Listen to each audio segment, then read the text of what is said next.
a todos, ¿cómo están? Bienvenidos nuevamente a un programa de La Nota Jurídica.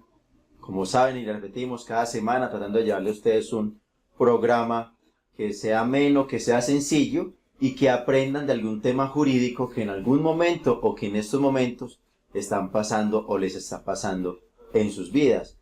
Muchas gracias a todos los que se han suscrito en los últimos días, a todos los suscriptores que desde el comienzo han seguido nuestro canal y en especial a la señora María Cristina Marín, que desde Ciudad de México se ha comunicado y nos ha presentado una felicitación, nos ha mostrado y nos ha regalado una felicitación al programa. Entonces, muchas gracias. La razón de este programa y de este esfuerzo que cada 8 días tratamos de llevar a ustedes es que podamos compartir y que les sirva para sus vidas, que les sirva para sus familiares y que les sirva para cualquier persona que requiera una asesoría, así sea sencilla, porque hay que ser sinceros, los temas que tratamos acá son temas complejos que tratamos de llevar a la mayor sencillez para que todos entendamos. Entonces, muchas gracias a todos, muchas gracias a todos los suscriptores que día a día vamos creciendo y somos más los que conformamos la familia de La Nota Jurídica. Ahora, el tema de la semana es un tema de derecho comercial y es algo que aplica mucho a las vidas, o por lo menos es algo que la gente hace indistintamente y no sabe a qué se está sometiendo.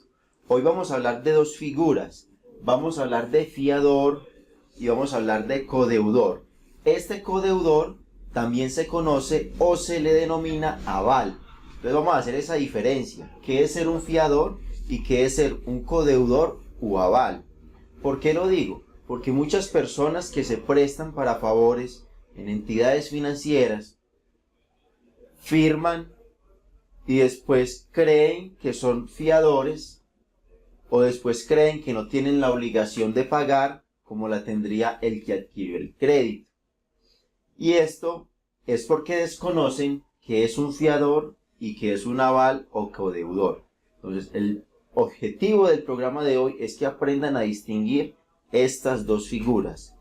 Cuando soy fiador, ¿qué derechos y obligaciones tengo? Cuando soy codeudor o aval, ¿qué derechos u obligaciones tengo? Aunque desde allá les anticipo, cuando se es codeudor o aval, se tienen más obligaciones que derechos. Entonces, comencemos. ¿Qué tienen en común estas dos figuras? El ser codeudor o ser fiador de una obligación. Lo que tienen en común es que son situaciones que se presentan en la vida cuando una persona acompaña a otra en un préstamo, sea con una entidad financiera o con terceras personas.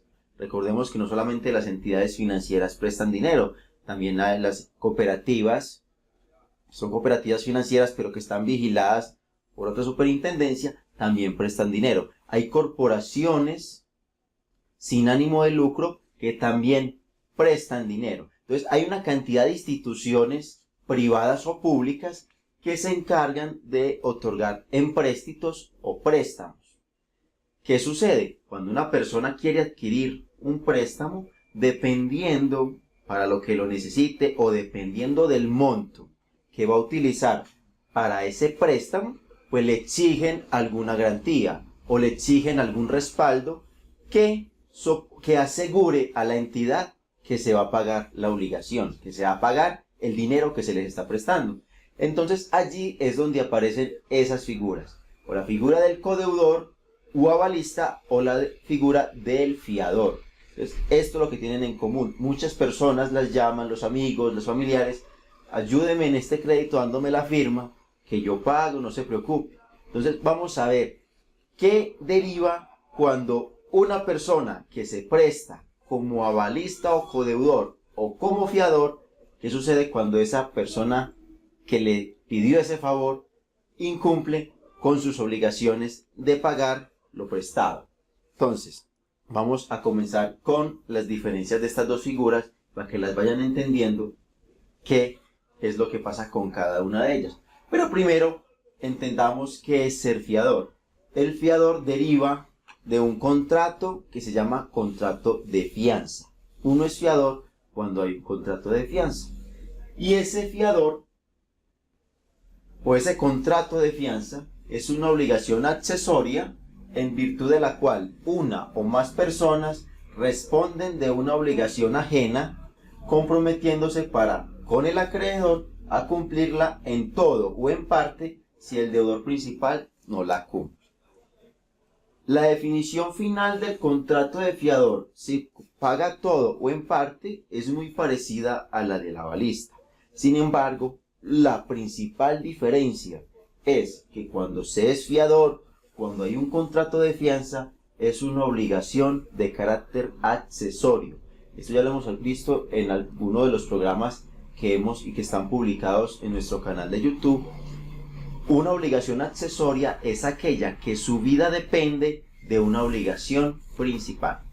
Por ejemplo, cuando se hace un negocio hipotecario, entonces se hace el contrato de préstamo hipotecario, se hipoteca, la hipoteca es otro contrato, pues esa hipoteca va a asegurar este negocio principal que es el préstamo hipotecario.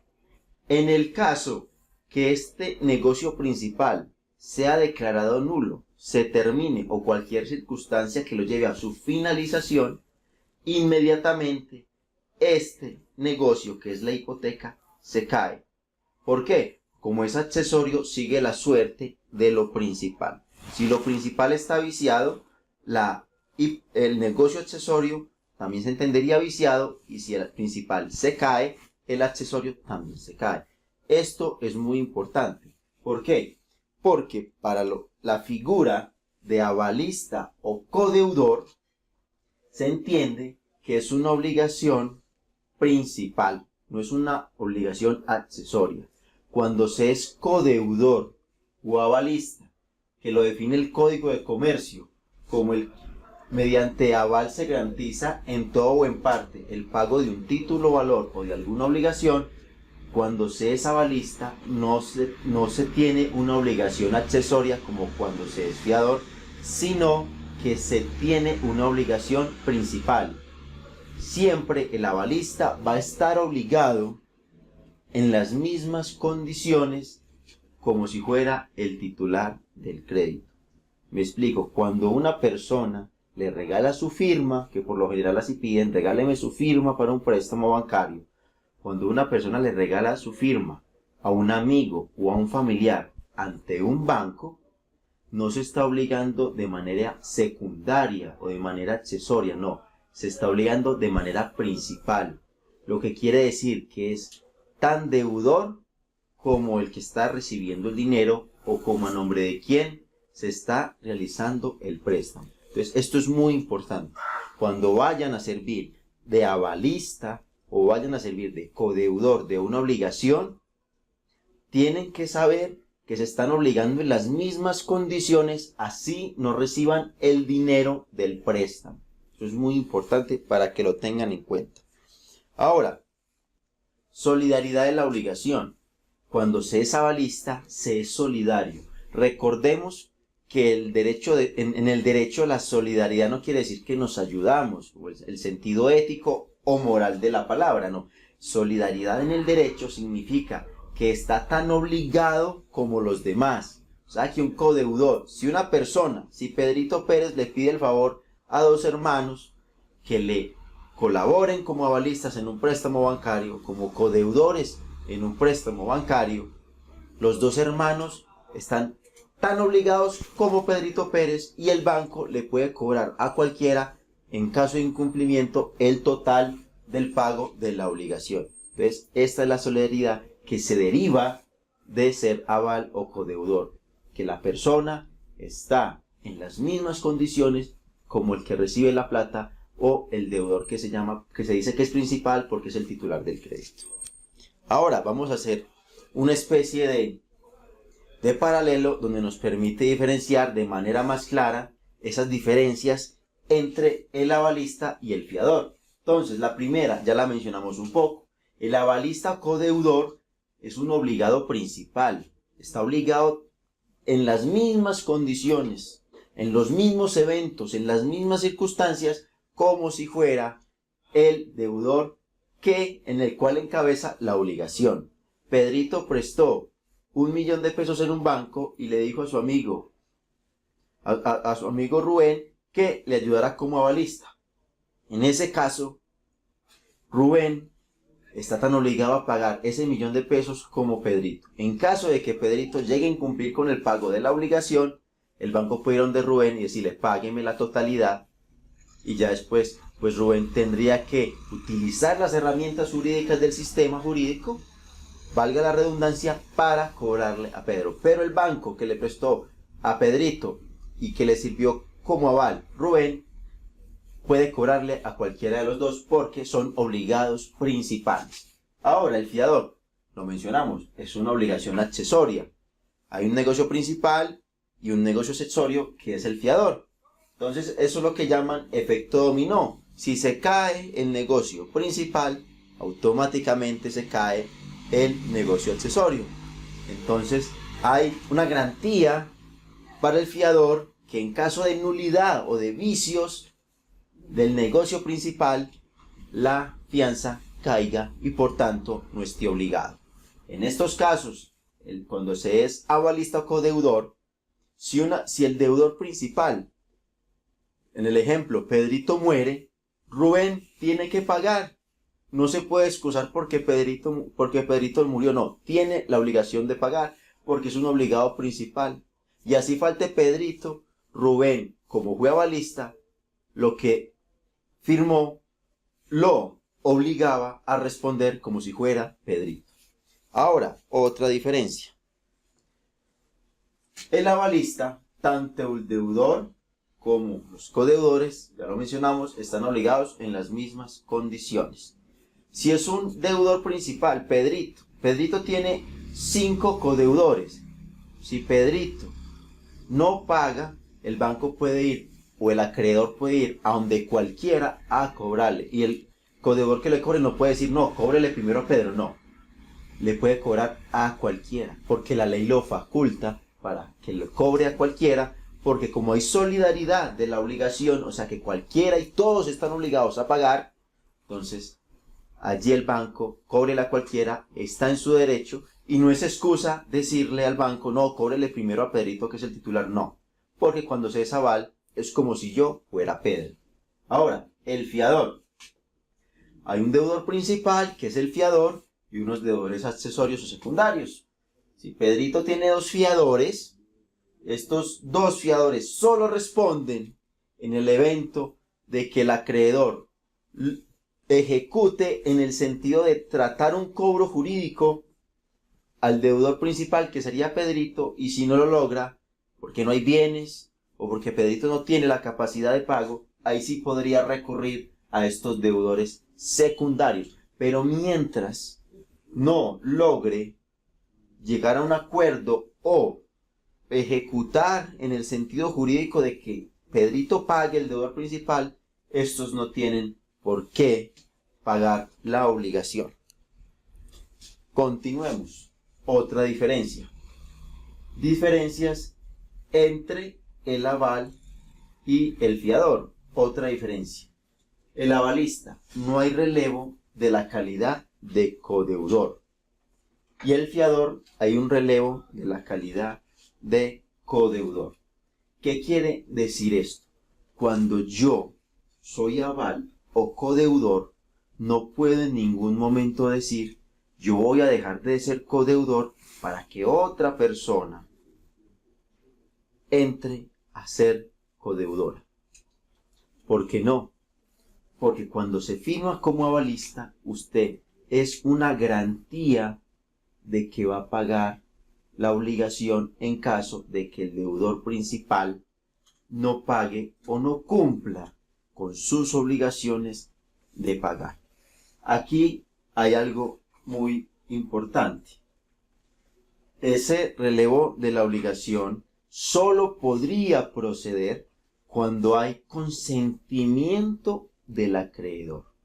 ¿Por qué? Cuando usted tiene un crédito financiero, por lo general, y tiene varios avalistas o varios codeudores, el hecho de quitar o salir de un codeudor o de un avalista es desmejorarle la garantía al acreedor. Entonces, el acreedor le puede autorizar que salga un codeudor siempre y cuando usted le mejore la garantía o el acreedor crea que no es necesario reemplazarlo y así pues puede usted salirse de ese problema de ser avalista. Pero mientras no haya un consentimiento del acreedor, usted está obligado y no se puede salir de ese negocio salvo que se dé un pago total de la obligación. Aquí quiero hacer un paréntesis. Cuando se es aval o codeudor, se dice que uno es, si yo soy aval o yo soy codeudor, se dice que yo soy una garantía personal. ¿Qué es una garantía personal? Para explicarlo de una manera más sencilla, en el derecho, pues en manera, eso es económico también, en materia comercial, en materia económica, se manejan dos tipos de garantías. Hay garantías reales y hay garantías personales. Las garantías reales son aquellas que garantizan, valga la redundancia, el pago de alguna obligación o el cumplimiento de una obligación con un bien raíz. Por ejemplo, un crédito hipotecario tiene una garantía real que es la hipoteca, que es el gravamen que se pone o al cual se suscribe el bien que está hipotecado. Entonces, esa garantía, ese bien raíz, va a garantizar que la persona cumpla y en caso de que no cumpla, pues la hipoteca, pues se hace el proceso hipotecario, pues el respectivo, pues remate, subasta y remate del bien, en el caso, pues, de a que haya lugar. Entonces, eso es una garantía real.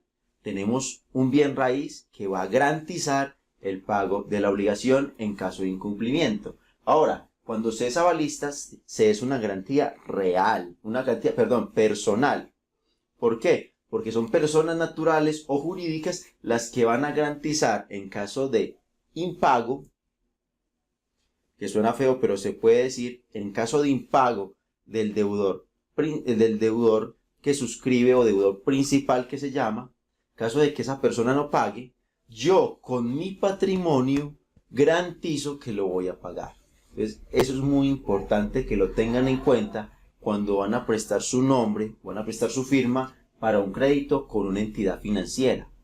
Porque cuando usted firma como aval o como codeudor, lo que le está diciendo el banco es lo siguiente: si Pedrito Pérez no paga, yo con mi dinero o con mis bienes le garantizo que le pago. ¿Por qué con mis bienes? Porque el banco o la entidad o el acreedor, si inicia un proceso jurídico, puede perseguir los bienes de todos los codeudores que hacen parte del negocio jurídico. Entonces eso es muy importante. Cuando ustedes dan la firma como avalistas, cuando dan la firma como codeudores, están no solamente dando una firma, sino que están poniendo también en juego su patrimonio en caso de no pago por parte del deudor que suscribe o el deudor principal que aparece en el contrato. Sin embargo, como les he aclarado, si bien una sola persona es la que recibe el dinero, todos están obligados en las mismas condiciones. Ahora, el fiador tiene algo que se llama relevo de la fianza. ¿Y qué es el relevo de la fianza? Que él se puede quitar del negocio, que él se puede retirar del negocio al cual está sirviendo de fiador. ¿Por qué? Por algunas razones. Por ejemplo, la persona a la que está fiando, a la cual estoy yo sirviendo de fiador, me promete, y en el contrato queda estipulado, que va a mejorar la fianza con otra persona o con otro bien, y ese término del contrato se cumple y yo todavía sigo siendo fiador, yo puedo solicitar el relevo y me retiro del negocio. ¿Por qué? Porque me está incumpliendo con lo pactado. ¿Por qué más puede relevar la fianza? Porque el acreedor, a la persona que le estoy sirviendo de fiador, empieza a dilapidar sus bienes, empieza a gastarse la plata, empieza a vender sus bienes y empieza a despilfarrar su dinero. ¿Qué genera eso para mí? Que en caso de que le cobren a él, él no va a tener bienes porque los está despilfarrando, entonces van a venir a cobrarme a mí. Si yo como fiador veo que el deudor principal está haciendo estos actos de despilfarro de su patrimonio, pues yo puedo decir, me relevo, porque usted lo que está haciendo es despilfarrar sus bienes, y en caso de que no pague su obligación, van a venir a mí, y eso no me conviene. Entonces ahí puedo solicitar el relevo de la fianza. Son esas situaciones diferentes al codeudor avalista, que no se puede salir nunca. El fiador sí puede, en estos casos que establece, y otros casos que establece pues la norma, pero es como el derecho del fiador a que el que está más comprometido es el deudor principal, y si éste hace actos que vayan en contra de mis intereses, pues yo me puedo quitar del negocio, y solamente él, el deudor principal, responde solo por la obligación. Otro de los derechos que se puede decir que tiene el fiador, y que es una ventaja, una superventaja sobre el codeudor avalista, es que el fiador tiene lo que se llama derecho de exclusión. ¿Qué es el derecho de exclusión? El derecho de exclusión es que si el acreedor empieza a hacer actos jurídicos, un proceso jurídico, para cobrarme a mí como fiador, pero yo me doy cuenta que no ha hecho ningún acto, ninguna diligencia para cobrarle al deudor principal, yo puedo excluirme diciendo, cóbrele primero a él, y si con él no puede, porque no tiene bienes, porque no tiene dinero, ahí sí venga donde mí. Esto es algo muy importante. El derecho de exclusión le permite al fiador decirle al acreedor, cóbrele primero al otro, y cuando ya no pueda con el otro, porque en realidad no tiene nada, no tiene ningún bien, no tiene ninguna fuente que le permita cancelar su obligación, ahí sí puede venir donde mí y yo respondo por la obligación. Este derecho no existe cuando se es avalista o codeudor. Cuando usted es avalista o codeudor, usted no tiene derecho a excusarse, que primero le cobren al otro porque tiene más dinero, que primero le cobren al otro porque no le han cobrado. No, usted en cualquier momento puede ser sujeto pasivo de un proceso judicial donde le cobren la totalidad de lo que deba la persona a la cual usted le sirvió de avalista. Entonces, esto es muy importante. Nunca es excusa. Jurídicamente usted nunca puede excusarse con un banco diciendo cóbrele al otro porque tiene plata, o cóbrele al otro porque no tiene, porque tiene dinero y tiene bienes y yo no. No, usted nunca, un banco puede decirle eso, porque jurídicamente la ley comercial le permite al banco cobrarle a todos o a cualquiera la totalidad de la obligación. Mientras cuando se es fiador, como lo acabo de decir, tiene ese derecho de exclusión que le permite quitarse del cobro mientras el acreedor no haga actos para cobrarle al deudor principal, y en caso de que todos los actos encaminados a cobrarle al deudor principal sean en vano, pues ahí sí puede venir donde mí en calidad de fiador. Entonces, ese es como el pequeño resumen de lo que es un codeudor y de lo que es un fiador, para que lo tengan presente, que cuando prestan una firma están no solamente dando su rúbrica en un título o valor, sino que también están poniendo su patrimonio en un eventual riesgo en caso de no pago de las obligaciones. Les recordamos nuestras páginas, nuestros correos y nuestros datos de contacto. Nuestro correo es jdiegobarrera@hotmail.com, nuestro blog juandiegobarrerarias.blogspot.com, también nuestra página de Facebook Consultores Silva, nuestro Twitter @conjurídico y nuestro canal de YouTube La Nota Jurídica. Muchas gracias a todos nuevamente, a todos los suscriptores y a todas las personas nuevas que por primera vez nos ven. Bienvenidos a el canal La Nota Jurídica, y esperamos contar con su apoyo, con sus preguntas, con sus solicitudes o con cualquier situación que nos puedan hacer conocer, que con mucho gusto les estaremos dando solución a cualquiera de ellas. Recuerden pues la cita dentro de 8 días en nuestro canal, con más temas actuales, más temas cotidianos, y con la metodología de tratar de llegar de una manera sencilla con los temas jurídicos que a todos pues nos atañen en algún momento de nuestras vidas. Muchas gracias por estar con nosotros esta semana. En 8 días nuevamente en La Nota Jurídica. Que esté muy bien.